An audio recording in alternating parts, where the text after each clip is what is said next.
내가 아브라함을 선택한 것은 그가 자식들과 자손을 잘 가르쳐서 나에게 순종하게 하고 옳고 바른 일을 하도록 가르치라는 뜻에서 한 것이다. 그의 자손이 아브라함에게 배운 대로 하면 나는 아브라함에게 약속한 대로 다 이루어 주겠다. 주님께서 또 말씀하셨다. 소돔과 고모라에서 들려오는 저 울부짖는 소리가 너무 크다. 그 안에서 사람들이 엄청난 죄를 저지르고 있다. 이제 내가 내려가서 거기에서 벌어지는 모든 악한 일이 정말 나에게까지 들려온 울부짖음과 같은 것인지를 알아보겠다. 그 사람들은 거기에서 떠나서 소돔으로 갔으나 아브라함은 주님 앞에 그대로 서 있었다. 아브라함이 주님께 가까이 가서 아뢰었다. 주님께서 의인을 기어이 악인과 함께 쓸어버리시렵니까? 다음날 아침에 아브라함이 일찍 일어나서 주님을 모시고 서 있던 그곳에 이르러서 소돔과 고모라와 넓은 들이 있는 땅을 내려다보니 거기에서 솟아오르는 연기가 마치 옹기가마에서 나는 연기와 같았다. 다 함께. 하나님은 들에 있는 성들을 멸하실 때 아브라함을 기억하셨다. 그래서 하나님은 롯이 살던 그 성들을 재앙으로 뒤엎으실 때 롯을 그 재앙에서 건져주신 것이다. 안녕하십니까? 네, 또 이렇게 부활 주일에 함께 얼굴을 맞대고 하나님 앞에 예배 드리게 되어서 감사드립니다. 겨울을 지나는 동안에 사면이 다 죽어 있는 것처럼 보였지만 또 봄이 되면 그 안에 생명이 있어서 다시 생명이 움튼다라는 것을 이 자연의 현상이 우리에게 확연하게 보여주고 있습니다. 아마도 하나님께서는 이 자연을 교재 삼아서 해마다 자주자주 우리의 부활에 대해서 잊어버리는 우리에게 부활이 있다라는 사실, 죽음을 딛고 올라서는 일이 반드시 있다라는 사실을 해마다 반복해서 봄에 가르치시는 것이 아닌가 이런 생각을 해보게 됩니다. 전에도 말씀드렸지만 칼빈이라고 하는 사람이 그랬거든요. 이 우주는 신학의 극장이다. 하나님께서 이 우주를 통하여서 당신이 하시고자 하시는 일들을 구원받은 그 백성에게 계속해서 반복적으로 알려주신다라고 강조하는 것이죠. 그래서 오늘 부활주일인데 오늘 이 성경 본문을 보면서 좀 생뚱맞다라고 생각하시는 분들도 계실 것 같습니다. 왜냐하면 오늘 읽은 이 창세기의 본문 앞부분과 제가 일부러 뒷부분 이 본문에 말씀드리려는 내용이 너무 길기 때문에 앞부분과 뒷부분을 일부러 취사해서 그렇게 본문을 정했습니다. 저와 여러분이 잘 알고 있는 이 소돔과 고모라의 멸망에 관한 이야기를 그 가운데에 품고 있는 본문이 바로 오늘 우리가 읽은 본문입니다.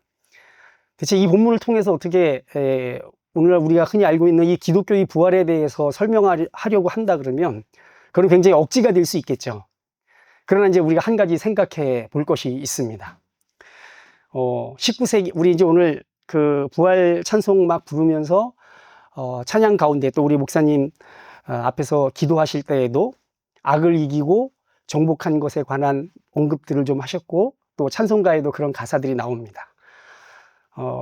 원래 기독교 전통에서 이 악을 정복하고 승리한다라고 하는 이 개념이 굉장히 약했는데 19세기에 구스타프 아울렌이라고 하는 학자에 의해서 예수 그리스도의 십자가와 부활이 악을 정복하고 그것으로부터 승리하신 것이라고 하는 개념을 학계에 이렇게 대두시켰습니다. 그 이후로 우리 개신교, 우리 그리스도교 신학에서는 이 부활이야말로 주님께서 악을 정복하신 확연한 승리의 증거라는 것을 강조하였고, 만일 그렇다면 부활하신 예수님의 생명을 품고 우리가 구원된 백성으로 살아간다고 한다면 예수님께서 정복하신 그 악을 정복하신 그 힘, 그 능력이 구원받은 백성들 안에서 약동하고 또 살아 움직여야 한다는 것을 의미합니다. 오늘 이 말씀을 통해서 그가 대체 무엇인지, 주님으로 인해 새로운 생명을 받은 사람들, 그리고 주님으로 인해 마지막 때에 다시 부활할 사람들이 가지고 있는 특징이 무엇인지를 한번 생각하는 시간을 가지고자 하는 것입니다.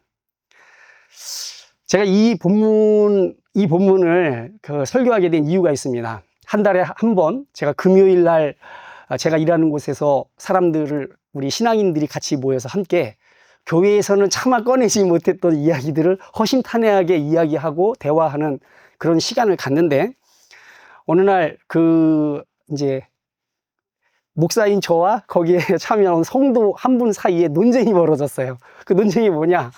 이 소돔과 고모라 성에서 롯이 구원을 받지 않았습니까? 그럼 대체 그 롯을 구원하게 된 그것이 누구의 의인가 하는 것이었죠. 이제 짧게 말씀드리면 저는 롯이 가지고 있는 그 의가 롯을 구원했다라고 얘기를 했고, 사실 멍청한 말인데, 근데 그 성도는 아니다. 그 롯이 소돔성에서 빠져나오게 된 그 의는 롯의 의가 아니라 바로 아브라함의 의다라는 걸 강조했던 것입니다. 그러니까 사실 저도 그 말이 설득력이 있다라는 걸 알고 있었는데 거기에 웬 뭐가 이렇게 발동을 했는지 기어코 기를 쓰고 이게 아닌 것 같은데 생각을 하면서도 계속 아니야 롯이 잘해서 구원받은 거야 라고 막 했죠. 그리고 이제 제가 워낙 고집을 부리니까 이제 그리고 또 목사니까 그쪽에서 또 양보를 해준다고 또 이렇게 했어요. 그리고 이제 집에 와가지고 이 성경 본문을 다시 한번 찬찬히 읽어보면서 제가 틀렸다라는 걸 이제 재확인했죠. 마음속에는 내가 틀렸다라고 생각을 조금 하고 있었는데 다시 한번 확인하고 지난 모임 때 가서 제가 솔직하게 얘기했습니다. 제가 틀렸다고. 네, 그래서 이제 그 부분을 좀 이야기하려고 하는데 이야기의 발단이 사실은 동성애에 관한 이야기부터 시작하다가 어떻게 그렇게 됐거든요. 근데 소돔과 고모라 성이 멸망하게 된 그 근본적인 원인은 우리가 이제 흔히 얘기하듯이 소돔과 고모라 하면 즉각적으로 연결시키는 게 바로 동성애에 관한 부분이거든요. 그러나 절대로 그렇지 않다라는 것을 성경을 찬찬히 읽어보시는 분들은 금방 알 수 있습니다. 네, 이게 이제 에스겔서 본문에 나오는 이야기입니다. 내 아우 소돔의 죄가 무엇인지 아느냐? 그러면서 이제 제가 번역 2개, 공동 번역과 그리고 새 번역 이 2개를 같이 했습니다. 이 2개 다 강조하고 있는 부분이 있어요. 소돔과 고모라가 멸망하게 된 것은 천하고 가난한 자들의 손을 붙잡아주지 않은 것, 불쌍하고 가난한 사람의 손을 그가 굳게 잡아주지 않은 것입니다. 여기서 이 천하고 가난한 자들이라는 것은 그 사회 안에서 보호의 울타리가 없는 사람들을 가리키는 말이거든요. 그러니까 그런 사람들을 지켜주고 돌봐주지 않았다라는 것이 소돔성과 고모라성에 만연했던 죄에 그들이 멸망을 받게 된 아주 핵심적인 죄인 것입니다. 그리고 동성애라고 하는 거, 뭐 사람들이 성에서 소돔성 각처에서 남녀 늙은 사람과 젊은 사람들이 한꺼번에 다 몰려와서 그 남자를 끌어내라 우리가 상관하겠다라고 하는 그런 이야기는 바로 이런 현상, 가난하고 천한 사람들을 돌보지 않는 소돔과 고모라의 그 문화적 행태가 극단적으로 나타나는 한 모습인 것입니다. 그러니까 소돔과 고모라의 근본적인 죄가 동성애는 아니라는 거예요. 더 크고 더 거대한 악이 그 문화에 자리 잡고 있었던 것입니다. 그래서 이 무신론에 기반한 도덕적 파탄, 이 사람들 롯이 그 사위들한테 여기 하나님이 여기를 멸망시키려고 하니까 나가자 할 때 그 사위들이 어떻게 여겼습니까? 농담으로 여겼죠. 왜냐하면 그들에게는 이 세상에는 신이 지배하는 그 힘에 대한 이런 생각 같은 건 일절도 없었던 것입니다. 있긴 뭐가 있어. 다 우리가 다 우리 힘으로 다 해나가는 거지. 바로 그런 무신론이 썩게 되면 어떤 일이 벌어지냐면 이 도덕적 파탄에 이르게 되고 이것이 소돔과 고모라의 근본적인 문제점이었던 것입니다. 바로 이제 이 부분에 대해서 이제 제가 그 형제, 그 성도님과 함께 논쟁을 벌이면서 롯이 그 소돔과 고모라의 멸망으로부터 구원을 받았던 건 롯의 의였다라고 주장했던 사실은 근거가 있었어요. 제 나름대로의 성경적 근거가 있었습니다. 제가 성경에 우리 오늘 읽은 마지막 본문 19장 29절 하나님은 들에 있는 성을 멸하실 때 아브라함을 기억하셨다. 그래서 롯을 그 재앙에서 건져주신 것이다 라고 하는 본문을 제가 몰랐을 리가 없죠. 저도 이걸 봤으니까요. 그럼에도 불구하고 제가 이렇게 아득바득 우겼던 이유가 있었습니다. 그걸 말씀을 먼저 드려야 할 것 같습니다. 오늘 우리가 이 창세기 본문이 들어있는 이 창세기 18장에는 여러분이 잘 아시듯이 오늘날 이제 햇빛이 굉장히 뜨거운 한낮에 장막 앞에 있었던 아브라함에게 세 사람의 나그네가 그 앞에 있는 것을 이제 보면서 이야기가 시작됩니다. 너무 뜨거우니까 아브라함이 봤을 때 그 세 손님에게 막 달려나가서 우리 장막에 들어와서 좀 쉬다가 기력을 회복한 다음에 길을 계속 가십시오 하고는 막 아내한테 가서 그 밀 세스하니까 한 21리터쯤 되는 양이에요. 꽤 많은 양이죠. 21리터면 그걸로 떡 만들고 그리고 막 송아지 잡고 너무나 좀 과하다 싶을 정도의 대접을, 융숭한 대접을 합니다. 여기 나오는 이 세 사람이 등장하는데 이 세 사람의 정체가 성경은 굉장히 모호하게 얘기합니다. 사람도 되고 천사도 되고 그리고 주님, 여기 이 주님이라고 표현하는데 이 주님도 되는 이런 분들이란 말이에요. 아브라함은 초반에 그것을 인식했는지는 모르겠지만 어쨌든 아브라함은 달려나가서 그 세 사람을 융숭하게 대접하고 그리고 배웅까지 합니다. 그 배웅을 어디까지 하냐면 세 사람을 쭉 따라갔는데 그 지대가 좀 높은 데 있었던 것 같아요. 그러니까 저 평야지대에 소돔 성과 그 이웃 성들이 있는 평야가 보이는 지역까지 같이 갑니다. 자, 그리고 이 부분에서 이제 요 앞절에서 아주 독특한 에피소드 하나를 소개합니다. 그게 뭐냐면 주님께서 갑자기 거기서 그 당신이 어떤 계획을 이야기한단 말이에요. 거기서 그 계획이 어떤 거냐면 이제 뭐 내가 아브라함을 선택한 이야기부터 이제 하거든요. 네. 먼저 이렇게 이야기합니다. 내가 아브라함을 선택한 것은 선택한 이유가 있는 것입니다. 그게 무엇인가요? 두 가지로 할 수 있어요. 하나는 나에게 순종하고 그 다음에 옳고 바른 일을 하도록 하는 것. 이것이 내가 아브라함을 선택한 이유다. 이렇게 얘기합니다. 이 두 가지를 분리할 수가 있습니까? 하나님께 순종하고 옳고 바른 일을 하는 것. 이 둘은 분리될 수가 없는 것입니다. 하나님께 순종하는 사람은 이 옳고 바른 일, 그러니까 하나님께 순종한다라는 말이 뭐예요? 예배 드리는 거 그게 순종입니까? 그게 아니라 옳고 바른 일을 하는 것이 하나님께 순종하는 것입니다. 아브라함을 선택한 것은 바로 그런 일을 하는 사람, 그리고 그것을 자손들에게 잘 가르쳐서 그 자손들이 아브라함이 가르친 도를 따라 하나님께 순종하고 옳고 바른 일을 하도록 하려는 목적에서 아브라함을 선택하신 것입니다. 그리고 그걸로 인해서 온 나라가, 온 땅에 있는 나라가 아브라함으로 인해 복을 받게 될 것이다. 이런 얘기를 하는 것입니다. 자, 그리고 나서 그 다음에 소돔과 고모라에 관한 이야기를 하는데 여기 뭐라고 얘기하냐면 저 소돔과 고모라에서 들려오는 이제 뭐 쭉 나옵니다. 저 울부짖는 소리가 너무 크다. 20절에 그리고 21절에 나에게까지 들려온 울부짖음이라는 말을 표현을 쓰시죠. 자, 이제 제가 롯의 의에 대해서 강조했던 이유를 말씀드리겠습니다. 여기에 앞에 나왔던 이 옳고 바른 일이라는 말에 우리 새한글 성경에서는 정의와 공의라고 되어 있습니다. 개역개정에는 의와 공의라고 되어 있는지 그렇죠? 이 말에 해당하는 히브리어는 ጼ다카와 그리고 미슈파트입니다. 나란히 병행으로 쓰이는데 이 용어가 어디서 쓰였냐면 이사야서 5장에서 나란히 쓰입니다. 예언서 안에 이 용어들이 거의 나란하게 사용됩니다. 이사야서 5장이 어떤 성경입니까? 그거는 포도원의 노래인 거죠. 하나님께서 이스라엘 백성을 선택해서 그 가나안 땅에 정주하게 하신 그 목적과 뜻이 있었는데 아주 그 좋은 포도를 맺는 포도원을 상상을 하신 거예요. 그런데 거기서 어떤 일이 벌어집니까? 들포도가 막 맺히면서 그 사회가 엉망진창이 된 사회가 된 것입니다. 왜 그렇습니까? 바로 이 공의와 정의가 무너진 사회, 바로 그런 사회가 된 것이죠. 하나님의 진노하시는 말씀으로 그 비유를 드는데 여기에 사용된 이 옳고 바른 일의 이 두 단어가 바로 거기에서 사용된 용어, 나란하게 똑같이 사용된 용어입니다. 그리고 그 다음에 나오는 이 부르짖는 소리 할 때 이 부르짖다라는 말, 이건 째아카입니다. 앞에 정의가 째다카라고 하면 이 부르짖음 째아카입니다. 이게 발음이 비슷하잖아요. 그죠? 이 언어 유희죠. 정의가 사라지는 곳에 반드시 부르짖음이 있는 것입니다. 근데 이 용어도 역시 같은 포도원의 노래 그대로 사용됩니다.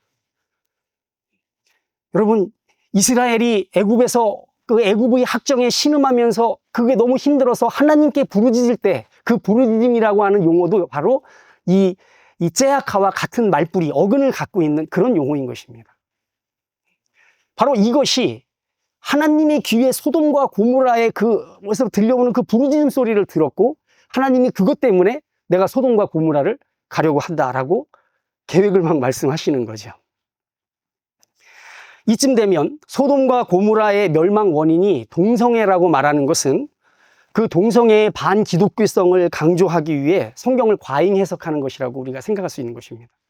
소돔과 고모라의 근본적인 문제는 약한 자를 보호하지 않고 그들을 심지어는 파괴하려는 것을 아무렇지 않게 생각하는 그 죄. 자기네 성에 들어온 이방인 나그네들을 집단으로 린치를 가해서 그를 망가뜨리려고 하는 것을 온 성 사람들이 다 방관하고 동조하고 하는 그런 문화. 바로 그것이 소돔과 고모라의 멸망의 근본 원인이었던 것입니다.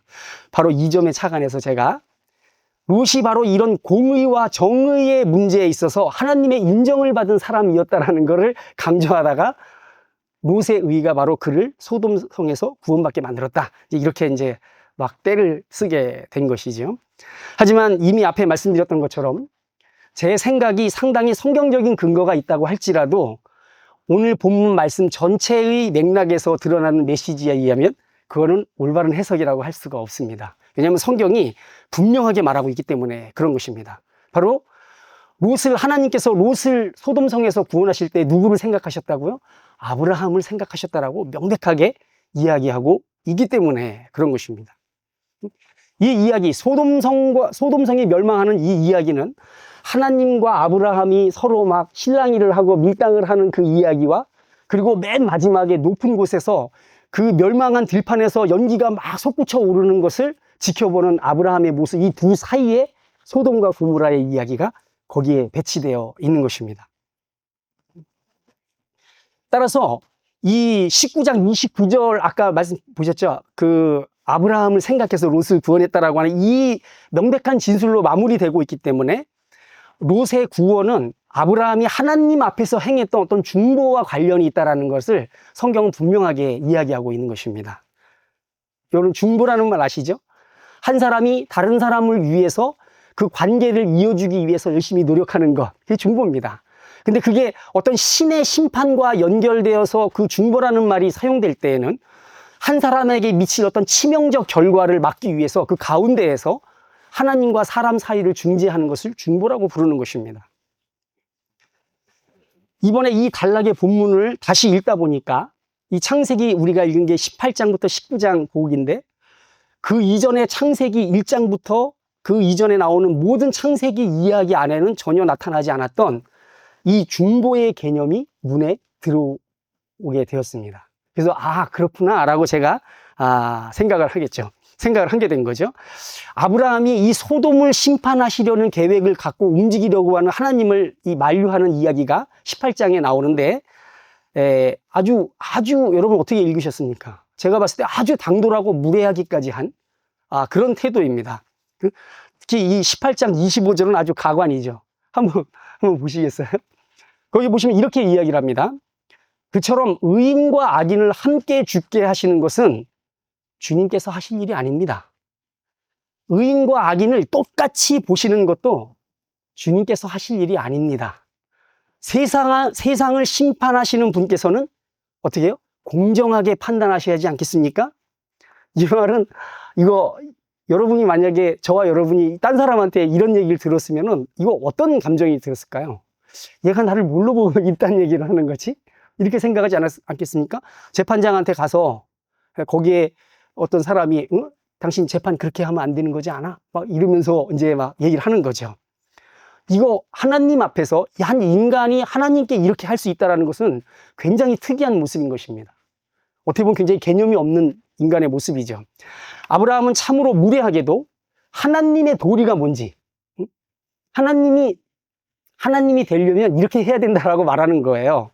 그리고 심판자가 갖춰야 할 덕목이 무엇인지를 이 공정하게라는 말을 들먹이면서 말이에요. 여기 맨 밑에 있죠. 공정하게. 이런 말을 들먹이면서 그런 단어를 입에 담으면서 하나님을 가르치려 들려고 있는 겁니다. 여러분 아시죠?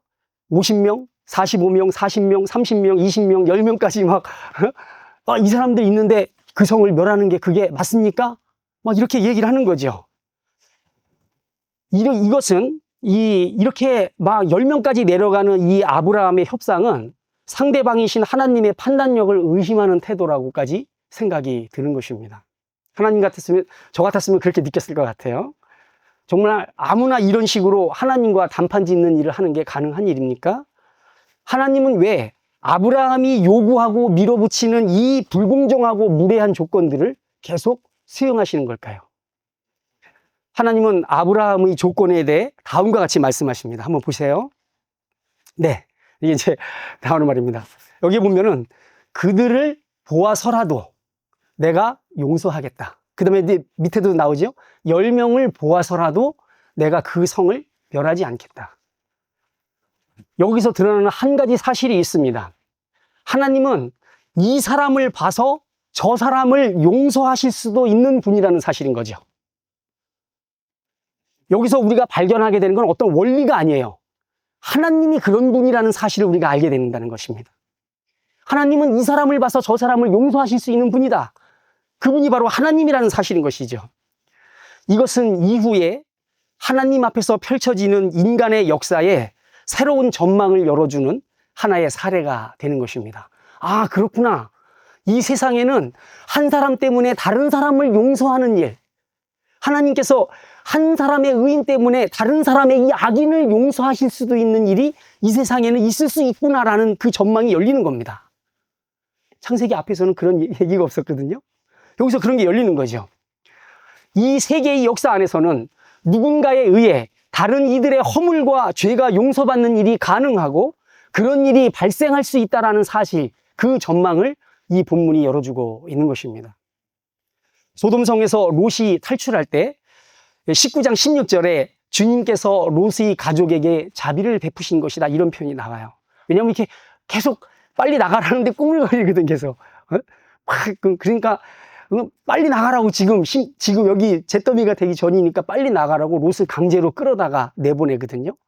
그 표현, 거기에서 주님께서 롯의 가족에게 자비를 베푸신 것이다, 19장 26절에 이렇게 나옵니다. 성경은 이 이야기 안에서 사람의 중보와 하나님의 자비를 하나로 뒤섞고 있는 것입니다. 분명히 롯은 하나님의 자비에 의해서 구원을 받은 것이에요. 그런데 저 뒤에 가서는 뭐라고 얘기하냐면 아브라함을 기억하셔서 그렇게 했다라고 말하는 것입니다. 사람의 중보와 하나님의 자비가 하나로 뒤섞이고 있는 것입니다. 이것은 역사를 흘러내려가서 언젠가 자신이 사람이면서 동시에 하나님의 아들이라고 주장했던 한 인물에게 이것이 다다를 것입니다. 잠깐 시선을 돌려서 롯을 구원했던 이 아브라함의 중보의 힘, 하나님으로 하여금 이 말도 안 되는 이런 거를 다 수용하게끔 만들었던 이 중보의 힘, 하나님을 밀어붙이고 그분의 의를 지연시키고 그분의 의를 축소시킬 뻔했던 이 아브라함의 중보의 힘은 어디에서 나온 것일까요? 하나님께서 아브라함의 이 불공정하고 무례한 요청을 계속 수용하신 그 이유가 뭘까요? 그의 끈질김? 아니면 평소에 그가 보여온 하나님을 향한 신실함, 경건함, 이런 것이 이 하나님으로 하여금 계속 뒤로 물러나게 만들었던 걸까요? 저는 그것을 사랑이라고 생각합니다. 하나님은 아브라함의 마음에 가운데 있었던 자기의 조카, 자기가 자식처럼 생각했던 그 조카 롯을 향한 그 사랑을 하나님은 받으신 것입니다. 그래서 표면적으로 아브라함의 그 무례하고 또는 불공정한 그 요청을 계속 하나님은 수용하셨던 것이죠. 소돔성을 징벌하러 떠나시려는 하나님 앞에서 아브라함은 조카 롯을 생각했던 것 같습니다. 그는 멸망하는 성 안에서 함께 죽을 롯을 생각할 때 견딜 수가 없었던 것 같습니다. 자기가 고향을 떠날 때 자기를 따라왔던 조카. 어쩌면 아브라함은 조카 롯을 자기의 아들처럼 생각했을 수 있습니다. 나이가 이제 많이 들었으니까 내 후사를 다른 사람보다는 내 조카한테 물려주는 게 낫다고 생각했을 수도 있어요.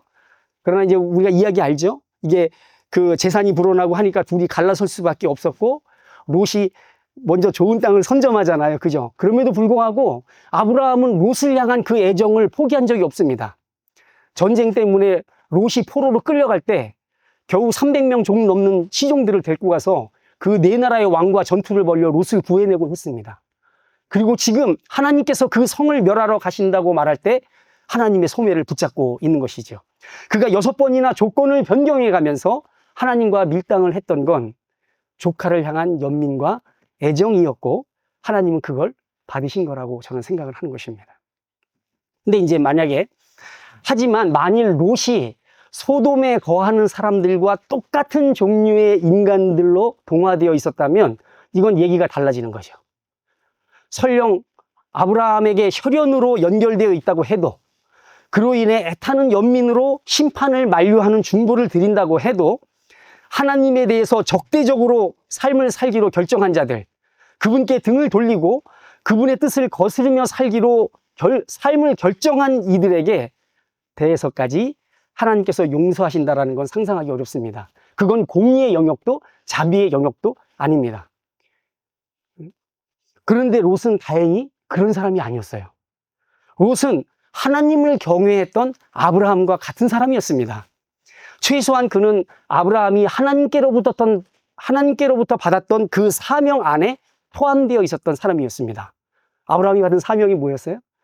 하나님께 순종하고 옳고 바른 일을 하는 사람이 되도록 그 자식들, 후손들을 교육하는 게 아브라함의 사명이었거든요. 바로 그 안에 롯이 있었던 것입니다. 이게 무슨 뜻입니까? 뜨거운 햇살에 지쳐있을 게 뻔한 나그네를 극진히 대접하는 아브라함과 밤에 길에서 자겠다는 나그네를 집 안으로 강제로 강권해서 들여모신 그 롯의 유사성이 그것을 보여주는 것입니다. 롯의 그 행동, 이것이 어디로부터 왔느냐 이거죠. 여기서 우리는 18장 19절의 말씀으로 돌아갈 수가 있습니다. 내가 아브라함을 선택한 것은 그가 자식들과 자손을 잘 가르쳐서 나에게 순종하고 옳고 바른 일을 하도록 가르치라는 뜻에서 한 것이다. 그리고 이 말씀은 그 앞전의 말씀, 땅에 있는 나라마다 그로 말미암아 복을 받게 될 것이다 라고 하는 말씀의 의미를 명확하게 드러내 주는 거죠. 나그네들 입장에서는 복을 받은 거예요. 왜요? 바로 아브라함과 그 롯에게 있었던 의가 전혀 보호받을 수 없는 처지에 있던 사람들을 자기의 울타리 안에서 보호하는 일이 있었거든요. 그런 식으로 온 나라 안에 아브라함의 의가 그들에게 복이 되게끔 하는 것이 하나님의 사명이었던 것입니다. 아브라함의 스라에 있을 때 롯이 아브라함에게 배웠던 것, 그리고 그로 인해 롯이 받은 복 가운데 최소한 하나는 무엇이었는지 우리가 알 수 있게 되는 것이죠. 그 두 사람은 비록, 아브라함과 롯은 비록 사는 곳은 달랐지만 사는 방향은 같았다라는 것을 우리가 이 말씀을 통해 알 수가 있는 것입니다. 바로 이런 이유 때문에 그리스도인의 경건한 삶을 강조했던 베드로 사도가 이렇게 얘기했습니다.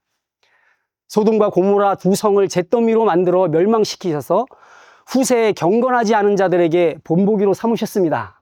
그런데 뭐라고요? 그러나 무법한 자들의 방탕한 행동 때문에 괴로움을 겪던 의로운 사람 롯은 구해내셨습니다. 이렇게 얘기하는 것입니다. 바로 그 롯 안에 있었던, 그 무법함으로 인해 괴로워했던 그 롯 안에 있었던 게 무엇인가요?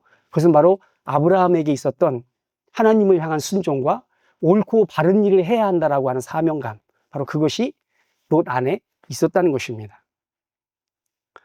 제가 그래서 롯이 구원받게 된 이유가 그거라고 막 강조한 이유가 여기에 있는 겁니다. 하나님께 순종하고 그분의 뜻에 따라 옳고 바른 삶을 사는 백성을 만드는 아브라함의 사명의 첫 번째 대상이 누구였냐면 자기를 따라 길을 나섰던 조카 롯이었던 것입니다. 그는 조카에게 가르쳤고 본을 보였습니다. 그리고 하나님께 순종하고 옳고 바르게 사는 삶이 무엇인지를 보였던 것이죠. 그리고 그 사명은 이 세상이 하나님의 심판을 면할 수 있는 세상을 만드는 것과 관련이 있다고 저는 생각을 합니다. 아브라함의 사명이 무엇이라고요? 이 세상이 심판을 면하도록 만드는 것, 이것이 아브라함의 사명이었다는 것입니다. 왜 그래요? 롯과 같은 사람을 50명, 45명, 40명, 30명, 20명, 최소한 10명을 만드는 사람이 되는 것, 이것이 아브라함이 받았던 사명이었던 것입니다. 그래서 하나님께서 이 세상을 심판하지 못하도록 만드는 것, 그것이 아브라함의 궁극적 사명이 아니었을까 저는 상상을 하게 됩니다. 바로 하나님께서 당신의 심판을 막아서는 그 사명을 아브라함에게 주셨다라고 하는 이 상상은 마음을 굉장히 설레게 하는 힘이 있습니다. 그리고 먼 훗날 이런 아브라함의 사명을 궁극적으로 완성하기 위해 한 사람이 이 세상에 등장하게 되었구나라는 생각까지 도달하게 되는 것이죠. 저는 이런 상상을 오늘 본문 18장 22절, 이제 그 설교마다 킥이 있잖아요. 바로 그쪽으로 가려고 합니다. 18장 22절에서 이 본문을 읽으면서 이런 상상을 하게 됐습니다. 이게 말이죠. 여기 세 사람이 아브라함의 장막 앞에 나타났잖아요. 그분들이 뭐 지쳐서, 천사나 하나님이 지쳐가지고 그 아브라함한테 뭐 얻어먹고 좀 쉬려고 거기에 왔을까요? 그냥 바로 곧바로 소돔 들렸다고 하니까 바로 소돔으로 가도 되는데 후태와 아브라함이 있는 장막에 왔단 말이죠. 자, 그 장막에 왔고 아브라함은 굉장히 융숭한 대접을 한 다음에 이제 이 세 사람이 목적을 이루기 위해 떠납니다. 아브라함은 그들을 따라가죠. 배웅하죠. 그런데 여기 18장 22절에 이제 이런 얘기가 나옵니다. 세 사람 중에 두 명이 먼저 길을 떠나고 한 명은 아직 남아있는 겁니다. 이것을 여기 18장 22절은 아브라함은 주님 앞에 그대로 있었다라고 이렇게 번역을 하고 있습니다. 그러나 여러분 성경의 각 주에 보시면 고대 이 히브리 필사자들이 이 부분을 어떻게 기록했냐면 주님께서 아브라함 앞에 그대로 계셨다. 이렇게 기록하고 있습니다. 같은 말이죠. 주님이 떠나지 않으니까 아브라함이 거기에 그대로 있었던 겁니다. 저는 이 부분을 상상하면서 이런 생각이 드는 거예요. 아브라함도 이제 아브라함이 이 계획을 다 알았을 거 아니에요. 하나님의 계획을. 그죠? 보통 사람이 아니에요. 장막 안에서 아들을 낳을 거라고는 얘기 듣고 사라가 웃으니까 장막 밖에서 사라가 웃었다라고 그분이 말씀하시는 분이에요. 그러니까 이분들이 보통이 아니고, 이 평범한 사람이 아니고, 소돔성을 살펴보러 간다라고 하는 이 말을 통해서 이 소돔성이 곧 재앙에 빠질 거라는 그 느낌을 직관적으로 가질 수 있는 겁니다. 바로 여기에서 두 사람이 길을 떠나고 한 명이 남아있는데 아브라함이 그 앞에 머물러 있는 겁니다. 그러면서 그런 긴장이 흐르는 거죠. 아브라함은 아직 남아 계신 그분께 아직 뭔가 할 말이 있는 거예요. 그리고 그분도 아브라함한테 들을 말이 있는 겁니다. 그래서 필사자들이 여기에 기록하기를 주님께서 아브라함 앞에 그대로 서 계셨다. 왜 서 계셨겠어요? 같이 안 가시고 아브라함한테 뭔가 듣기를 원하신 겁니다. 고대 히브리 서기관들의 전통에 따르면 아브라함이 아니라 하나님이 아직 안 가고 아브라함 앞에 서 계신 겁니다. 이 장면은 많은 생각을 하게 하죠. 아직 무슨 용건이 남은 건가요? 내용상으로 봤을 때 배웅을 나온 아브라함도 이 세 사람이 가는 길의 목적을 분명히 알았을 거고, 이때쯤에도 이 아브라함은 이 세 나그네가 일반 사람이 아니라는 걸 눈치챘습니다. 그런데 한 사람이 남아서, 두 사람은 떠나는데 한 사람이 남아서 마치 너는 뭐 할 말이 없는가? 하고 무언의 질문을 하고 있는 것처럼 그렇게 보이는 거죠. 여기서 아브라함이 주님이라고 부르는 그분은 아브라함이 뭔가 말을 하길 기다리고 계시는 것처럼 보이는 것입니다. 자, 이제 결론으로 시간상 이제 본문이 해석하는 의도를 빨리 말씀드려야 할 것 같습니다. 이 세상의 불의와 악에 대해서 의로우신 하나님은 하나님 몫의 분명한 일을 행하기 위해 길을 떠나십니다. 그렇지만 하나님은 당신께서 하시는 일에 우리가 참견하기를 기다리신다는 것입니다. 당신께서 하시려는 일과 관련해 우리의 몫의 일이 있다라고 그분은 무언의 말씀을 하고 계시는 것입니다. 그리고 하나님은 우리가 그 일을 하나님 당신을 향해 해주길 기다리고 계시는 분이라는 사실입니다. 이것은 그 일이 무엇입니까? 하나님께서 하시려는 일을 지연시키려 만류하는 것이고, 하나님을 설득하는 것이고, 하나님께 재고를 요청하는 것입니다. 물론 하나님의 정의는 시행되어야 하고 결국 시행될 것입니다.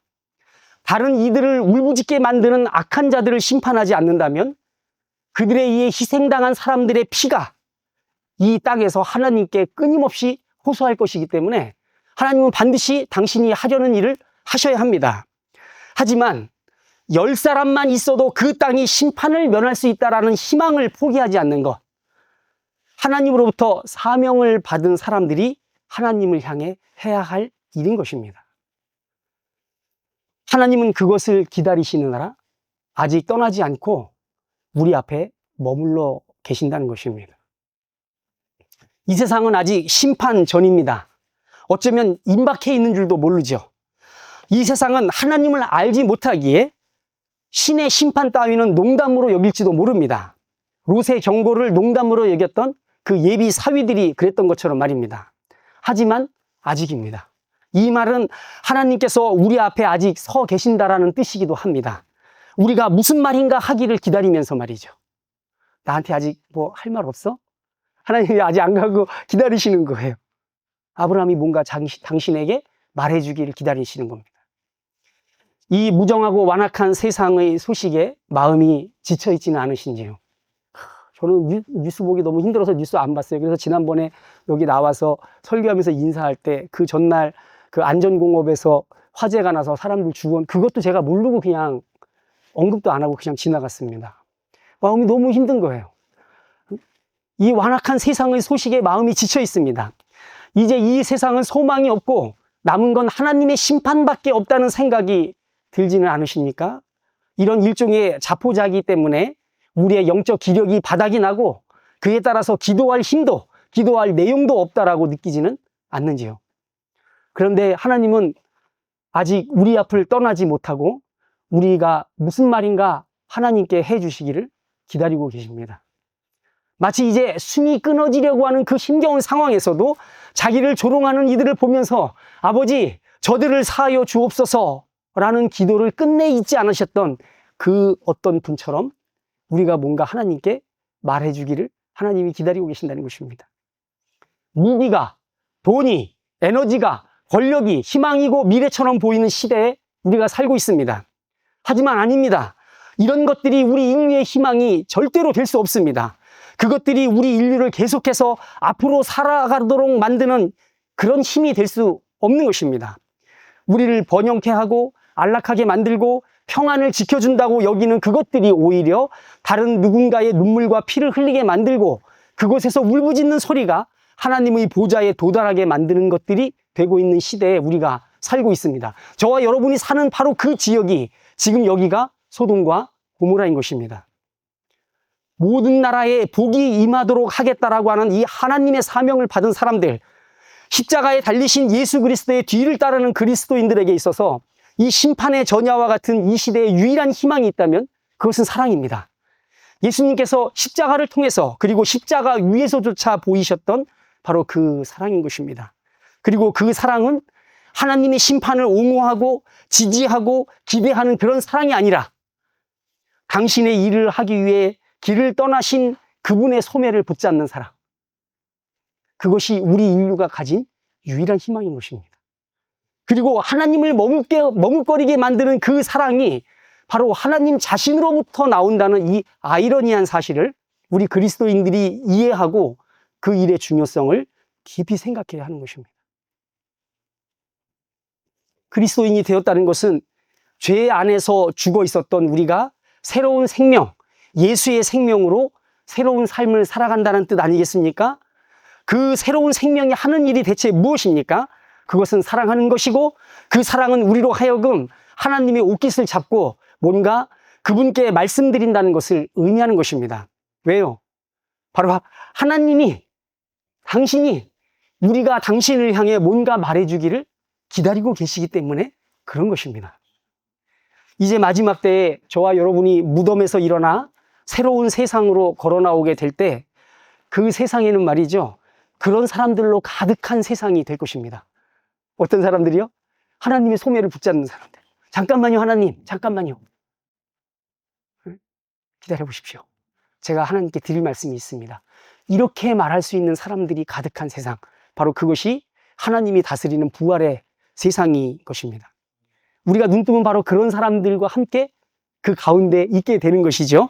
그리고 그런 마음의 사랑이 가득해서 기꺼이 하나님의 소매를 붙잡고 그분을 막아설 만큼 사랑의 충동이 가득한 저와 여러분을 그들이 둘러서 있을 것입니다. 물론 저하고 여러분도 역시 그런 사람이 되어서 말이죠. 그리고 하나님은 그런 우리들을 보면서 한껏 기뻐하실 겁니다. 그분이 말씀하실 겁니다. 드디어 됐다. 아브라함에게 줬던 그 사명, 그것이 완성되었다. 하나님께서 말씀하실 겁니다. 우리가 바로 그곳으로 가는 길을 떠난 나그네들이라는 사실을 잊지 않고 이 암울한 시대를 부활의 생명력으로 걸어가시는 복된 저와 여러분 되시기를 주님의 이름으로 축원드립니다.